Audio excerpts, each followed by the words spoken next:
હા, તમારા કામકાજ તો સારું ચાલે છે ને? હા, માતાજીની દયાથી ચાલે છે. હા હા. તો આ તમારા દીકરી માટે કંઈક તમે તૈયારી કરી હશે, એફડી ની કે કંઈક બેંક બેલેન્સ કે કંઈક હા હા, તમારી વાત સાચી છે, પણ તમને ખબર છે ને, એક બાપ તરીકે મારી એની જવાબદારી છે અને એની માં પણ નથી. બિલકુલ સાચી વાત છે. અને એટલે જ હું તમને કહું છું કે જો દીકરીની બધી તૈયારી તો કરવી જ પડે, બરાબર છે, એના મેરેજ કરવા પડે અને એને એમ ન લાગવું જોઈએ કે મારી માં નથી. અને બધી તૈયારી તો અત્યારના આજના જમાના પ્રમાણે તો બધું કરવું જ પડે. સાચી વાત છે. મેં મારી રીતે બધી તૈયારી કરી છે. હા, એ તો સવાલ જ નથી. પણ આ તો શું કે આપણે વાતચીત કરી લીધી હોય ને, પેલા કહી દીધું હોય ને તો સારું. જો પછી બધું નક્કી થઈ જાય અને પછી તમને એમ થાય કે જો મીનાબેન આ તો નહોતું કીધું, મીનાબેન આ તો નહોતું કીધું, એમ થાય ને. એટલે આપણે એમ કે થોડી ચર્ચા કરી લઈએ તો વધારે સારું. ના ના, પણ તમે ચિંતા નહીં કરતા. હા. હું મારી શક્તિ પ્રમાણે બધું કરીશ. હા હા, બસ. બસ મારી દીકરીને માનો પ્રેમ આપજો. અરે, મારા ઘરમાં તો કાંઈ કહેવાપણું છે જ નહીં. તમારી દીકરી મારા ઘરમાં આવે ને તો હું તો શું, અમારા પાડોશી એમ કે મીનાબેનના ઘરમાં જે પણ દીકરી વહુ થઈને આવશે ને એ જિંદગીમાં કોઈ દી દુખી નહીં થાય. કારણ કે મારો સ્વભાવ પણ સારો અને મારા દીકરાનો સ્વભાવ પણ સારો. હું પણ કાંઈ ન કહું અને મારો દીકરો પણ કાંઈ ન કહે. બરાબર? અને શું કહેવાનું, અમે કાંઈ વહુ તરીકે થોડી લઈ જવાના છે, અમે તો દીકરી તરીકે લઈ જવાના છે. બસ મીનાબેન, મને તમારા પ્રતિ આ જ અપેક્ષા છે. તમે કોઈ ચિંતા ન કરો, કોઈ ટેન્શન ન લાવો. મારી ઘરે આવે છે ને, તમારે રોજ આવવાની પણ છૂટ તમને ખબર પૂછવા માટે. પછી શું, રોજ ફોન કરવાનો તમારી દીકરીને અને ગમે ત્યારે મળવા આવવાનું. ના ના મીનાબેન, એવું તો મને ન ફાવે. છતાં પણ મારી ફરજ છે કહેવાય. હા હા, ના ના, એ સારી વસ્તુ છે. એ તો કોઈ ન જ આવે ને, દીકરીની ઘરે કઈ થોડો કામ વારે ઘડી આવે, પણ આ તો મારે કેવું પડે. બેસ આવો છે. બેટા, તને કેમ લાગ્યું?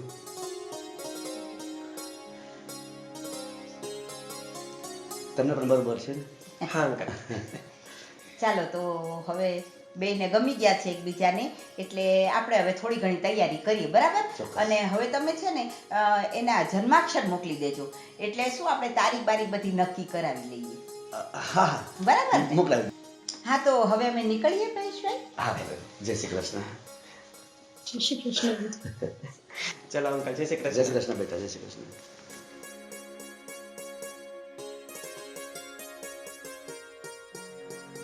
બેટા, તને છોકરો કેવો લાગ્યો? હા પપ્પા, છોકરો વાતચીત કરતા તો સારો હતો, સ્વભાવ પણ સારો છે એમ તો. અચ્છા, તો બેટા તને ગમે છે ને?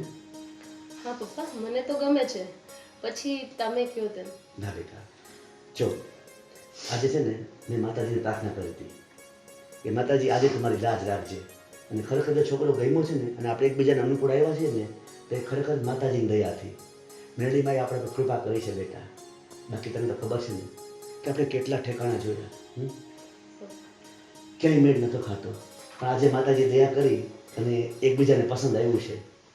પણ પપ્પા, અમે જ્યારે અંદર ગયા વાતચીત કરવા, ત્યારે તમારા લોકો વચ્ચે કઈ વાત થઈ નથી ને બીજી? ના ના બેટા, એવી કોઈ વાત નથી થઈ. કેમ? કાંઈ નહીં પપ્પા, બસ એમ જ પૂછું છું. એ તો શું, સામાન્ય આમ વ્યવહારિક વાત કરવી પડે ને, એટલે એ વાત કરતા હતા અમે લોકો. હા, તો મેં કીધું એમને કઈ ડિમાન્ડ રાખી નથી. અરે બેટા, તું જરાય ચિંતા ન કર. તારા લગ્નની બધી તૈયારી મેં કરી રાખી છે. બેટા, માતાજીની દયાથી આમ વાત તો પાકી છે. એ લોકો જન્માક્ષર માંગ્યા છે, પણ મને પૂરેપૂરો વિશ્વાસ છે કે જન્માક્ષરનો મેળ ખાઈ જશે અને મારી દીકરીને મનગમતું તો ઠેકાણું મળી જશે. બેટા, તું સાસરે જતી રહીશ ને પછી આ ઘરમાં મને સાવ એકલું એકલું લાગશે બેટા. તારા વગર મને આ ઘર એકદમ સૂનું સૂનું લાગશે. અરે ના પપ્પા, તમે ટેન્શન ના લ્યો. હું સાસરે જાઉં છું, તમને છોડીને થોડી ના જાઉં છું. તમને જ્યારે જરૂર પડશે ને ત્યારે તમારી દીકરી તમારી પાસે હાજર હશે. સાચી વાત છે બેટા. બેટા, નાનપણથી તારી માં ગુજરી ગઈ ને ત્યારથી મેં તને ઉછેરીને મોટી કરી છે, એટલે એકદમ મને છોડતા કેમ જીવ ચાલે બેટા. પણ છતાં દીકરી છો, જિંદગી આખી ઘરમાં થોડી રાખવાની છે. સાસરે તો મોકલવી જ પડશે ને બેટા. પણ બેટા, ત્યાં જઈને તું મારી જરાય ચિંતા ન કરતી. હા પપ્પા. અને પપ્પા જ્યારે પણ મારી યાદ આવે ને તમે મને તરત કહી દેજો, હું તમારી પાસે આવી જઈશ. તમે જરા પણ ટેન્શન ના લેતા. હા બેટા.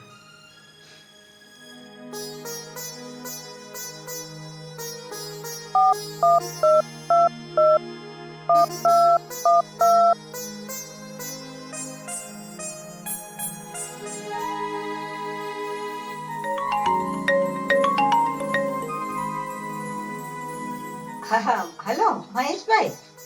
હા જય શ્રી કૃષ્ણ. હા જય શ્રી કૃષ્ણ. હા કેમ છે, મજામાં?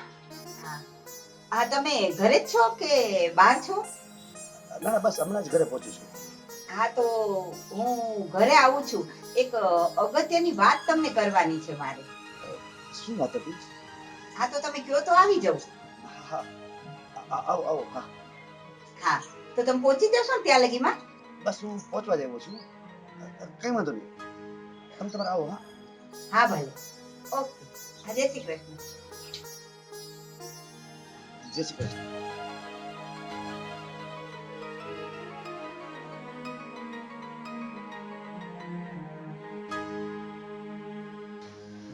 શું વાત હશે? ઓચિંતા મીનાબેને ફોન કર્યો, કઈ સમજાણું નહીં. કઈ ટેન્શનની વાત તો નહીં હોય ને?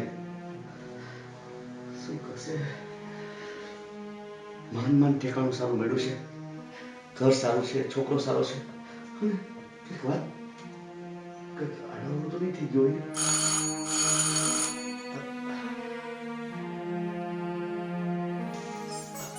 આવો. હા જય શ્રી કૃષ્ણ. જય શ્રી કૃષ્ણ. બેસ બેસ. કેમ છે, મજામાં? હા હા. અરે હું તો ખુશીના સમાચાર આપવા આવી છું. ખુશીના સમાચાર? તો અરે બે છોકરાઓના 36 ગુણ મળે છે. શું વાત છે? તો? એટલે જન્માક્ષર મળી ગયા બેના? અરે જન્માક્ષરે મળી ગયા ને તારીખે ફિક્સ થઈ ગઈ. શું વાત કરો છો? આવતા મહિનાની 5 તારીખ. 5 તારીખ? વાહ, સરસ સરસ. 5 તારીખે સગાઈ પાકી. શું સગાઈ પાકી? અરે લગ્ન પાકા. લગ્નની તારીખ આવી ગઈ એમ કહું છું. એની 5 તારીખ આવતા મહિનાની? હા લગ્નની? હા. પણ તો સગાઈ? અરે સગાઈ શું હવે 5 દિવસ પહેલા ચૂંટણી ઓઠાડી દેવાની અને 5 તારીખે મેરેજ કરી લેવાના. પૂરું થઈ ગયું. પણ ટાઈમ બહુ ટૂંકો નથી લાગતો તમને? અરે એમાં સગાઈમાં શું હોય ભલા માણસ, કાઈ ન હોય. ખાલી 5 જ દિવસ વચ્ચે આપણે રાખવાના એટલે એટલી વારમાં બધું પૂરું થઈ જાય સગાઈનું. એમની તમે સમજતા નથી. હું શું? સગાઈ નહીં, હું લગ્નની વાત કરું છું. હા પણ પેલા 5 દિવસ પેલા સગાઈ અને 25 તારીખે ના સોરી 5 તારીખે મેરેજ. આવતા મહિનાની 5 તારીખે તો મેં તમને કીધું. તમે તો મને ભૂલવાડી દો છો. એ તો વાત તમારી બરોબર, પણ એક મહિનામાં હું કેવી રીતના બધું? મેં તમને કીધું નહોતું કે ફિક્સ લગ્ન થઈ જાય એટલે બધી તૈયારી તમારે કરી રાખવાની છે. અને જો તમને કહું છું, મારું ફેમિલી છે ને બહુ હાઈફાઈ છે અને ફૂલ સગવડતામાં રહેલું છે. એટલે નબળું અને જેવું તેવું તો ચલાવી જ નહીં લે. અને હું તો સાવ નહીં ચલાવી લઉં. કારણ કે જો મારા નાકનો સવાલ છે. મારે બધાયને પેરામણી કરવાની અને બધું તમારે કરવાનું છે. અને જુઓ, બેંગ્લોરથી મહેમાન આવશે, બોમ્બેથી આવશે, ભાવનગરથી આવશે, અમદાવાદથી આવશે, બધેથી મહેમાનો આવશે ને બધાની ખાतिर તમારે વ્યવસ્થિત કરવાનું છે બધુંય. અને બધાને સાચવવાના છે. ને જો ક્યાંય પણ આટલું પણ ચલાવી હું નહીં લઉં. નબળી વાત જરાય નહીં ચાલે. તમારે મારા નાકનો વિચાર કરવાનો. સમજી લેજો, મારું ફેમિલી બહુ. હા હા મીનાબેન, હું તમારી વાતને સમજી ગયો. હા. અને હું પણ મારી શક્તિ પ્રમાણે બધું કરી દઈશ. શક્તિ તો બરાબર છે પણ આપણે જે વાત થઈ હતી એ પ્રમાણે તમારે બધી તૈયારી તો મેં તમને પહેલા જ કીધું હતું કે રાખજો. કારણ કે જેવું તેવું નબળું હું નહીં ચલાવું ને મારો છોકરો તો સાવ નહીં ચલાવે. અને પછી મારા ભાઈઓ છે, મારા ભાઈના છોકરાઓ છે, પછી મારી ભત્રીજીઓ છે, બધાય હાઈફાઈમાં રહેલા છે અને બધાય મોટા મોટા ફેમિલી છે અને બધાય બહુ મોટા ધંધાવાળા છે. એટલે એને જેવું તેવું તો ગમે નહીં, જેવું તેવું ચાલે નહીં. બરાબર છે? અને મારું ફેમિલી છે ને બહુ હાઈફાઈ છે એટલે રહેવાની વ્યવસ્થા પણ બહુ સરસ કરજો. બરાબર છે? જરાય જમવામાં, પેરામણીમાં, લેવામાં દેવામાં ક્યાંય તમારે નબળું નહીં ચાલે. તમારે મારા નાકનો વિચાર કરવાનો છે. મારું નામ એવું છે. ઓકે? મીનાબેન, હું તમારી વાત સમજી ગયો. તમે જરાય ચિંતા ન કરતા. હા. હા, હું બધી વ્યવસ્થા કરી એ તો દઈશ. મને વિશ્વાસ જ છે કે તમે કાંઈ પણ ખામી નહીં આવવા દો. મને અહીં લગી વિશ્વાસ છે. અરે આ બધી વાતમાં હું જે ખાસ વાત તો તમને કહેવાનું જ ભૂલી ગઈ. બોલો. ખાસ વાત? હા, તમારે તમારી દીકરીને કરિયાવર તો કઈ દેવાના છો, એમાં તો કઈ ખામી નહીં આવે. હા. બરાબર. અને સમજીને દેજો. મારું નામ કેવું છે, મારું નામ ખરાબ ન થાય કે વહુ આવીને આ શું લઈ આવી, એવું ન કોઈ કે. એટલું ધ્યાન રાખજો. મારી ઇજ્જતનો પ્રશ્ન છે જરા. હો, અને તમે દેવાના તો છો જ, કારણ કે તમારી એક જ દીકરી છે, પાછળ તો કોઈ છે નહીં ખાવા વાળું. બરાબર છે. એટલે તમે સમજીને જે દેવાનું હોય એ વ્યવસ્થિત દેજો, પણ અમારા નામ પ્રમાણે. તમને ખબર જ છે કે મારું ફેમિલી ને બધું નામ બામ કેવું છે. જો હવે તમે સમજી ગયા છો. બરાબર છે. ભલે. મગજમાં બેઠું ને તમને? ના ના, બેસી ગયું મીનાબેન, બેસી ગયું. બેસી ગયું ને? હા. હા, બસ. મારે વારે ઘડીએ શું, મને પછી ગમે નહીં બહુ કેવું કોઈને. અને તમે દીકરીના બાપ છો એટલે તમે તો બધું સમજો જ છો. હા હા. ચાલો ત્યારે, જય શ્રી કૃષ્ણ. જય શ્રી કૃષ્ણ. પણ દીકરીને દેવાનું મગજમાં રાખજો. હો. હા મીનાબેન. જય શ્રી કૃષ્ણ. જય શ્રી કૃષ્ણ.